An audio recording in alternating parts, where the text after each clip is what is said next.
భయ్యా సన్నీ యాదవ్. ఒక చిన్న ఎగ్జాంపుల్ చెప్తాను. 2 శత్రు కుటుంబాలు ఉంటాయి, ఒక కామన్ ఫంక్షన్కి వెళ్తారు.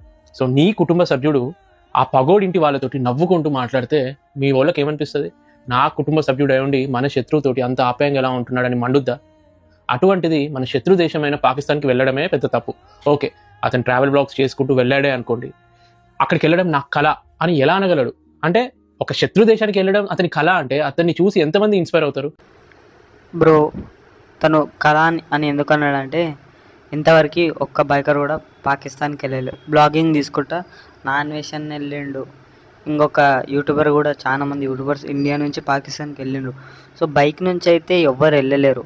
నేను వెళ్ళాలా, అది ఒక రికార్డ్ క్రియేట్ చేయాలని చెప్పేసి వెళ్ళిన తప్పితే దేశం మీద ప్రేమ, జనాలు ఇష్టం అని చెప్పి అయితే వెళ్ళలేదు.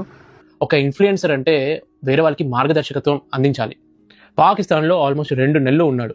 సో ఎన్ఐఏ వాళ్ళు అతన్ని అదుపులోకి తీసుకొని విచారిస్తున్నారు. ఇంకా అతను నిజంగా స్పైలాగా పనిచేశాడా లేదా అనేది క్వశ్చన్ మార్క్. బట్ ఇంతకు ముందే మీ అందరికీ తెలిసిందే, అడ్డగోలుగా బెట్టింగ్ యాప్స్ ప్రమోట్ చేసి కోట్లు సంపాదించాడు.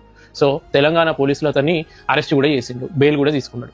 ఇంత జరిగిన తర్వాత అసలు మన ప్రజల్లో ఎంత చెండాలుడైనా, ఎంత నీచుడైనా కానీ ఫాలోవర్స్ మాత్రం పెరుగుతూనే ఉన్నారు, కానీ ఎక్కడ తగ్గట్లేదు. ఎందుకు అంటే ఇప్పుడు ఆయన సబ్స్క్రైబర్స్ చూడండి. అంటే మనలో మానవత్వం చచ్చిపోయింది. అంటే వాడు ఎలాంటోడైనా కానీ, బెట్టింగ్ ప్రమోట్ చేసి కోట్లు సంపాదించిన వేరే వాళ్ళ జీవితాలు నాశనమైనా కానీ నేను మాత్రం ఇట్లాంటి వాళ్ళనే ఫాలో అవుతా అని చెప్పి ఫాలో అవుతున్న వాళ్ళు నిజంగా మీలాంటి వాళ్ళకి మీ అంత దేశద్రోహులు ఇంకొవ్వట్లేరు. సో నువ్వు దేశద్రోహి, తనకు ఎంత జరిగిన బెట్టింగ్ ప్రమోషన్ చేసినా కూడా ఫాలోవర్స్ పెడుతుందని నువ్వు అంటున్నావు. సో మంచోనికి ఎప్పుడో మంచి జరుగుతాను నేను అంటున్నా. నువ్వు ఎంత ట్రై చేయాలని చూసినా తగ్గరు. మంచోడు ఎప్పుడు మంచోడే. నువ్వు ఎంత లంచం తీసుకొని ఇట్లా మాట్లాడుతున్నావో తెలియదు. నేను 7th క్లాస్ చదువుకున్న, నాకు ఇంత నాలెడ్జ్ ఉందో, అన్ని డిగ్రీలు చేసిన మీకు ఇంత నాలెడ్జ్ ఉందో నాకు అర్థమవుతలే బ్రో. మీకు ఏం తెలుసో కానీ ఒకటే మాట్లాడుతుండ్రు.